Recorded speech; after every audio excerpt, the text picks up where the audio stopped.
நீங்க மட்டும் யோசிக்காதீங்க, மக்கள் எல்லாரும் யோசிங்க. ஒரு ஊர் ஃபுல்லா யாருமே பேங்க்ல காசு போடல, வீட்லயே வச்சிருக்கீங்களா? இப்ப என்ன ஆகும்? பேங்க்ல டெபாசிட் எதுவுமே இருக்காது.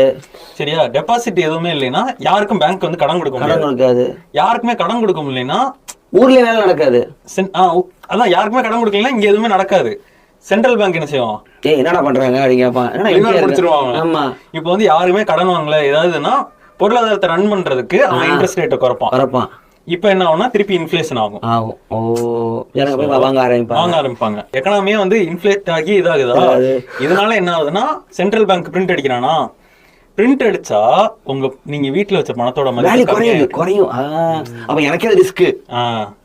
சரி, வேல்யூ தான் குறையுது, அங்க போனா பணமே போயிடுது.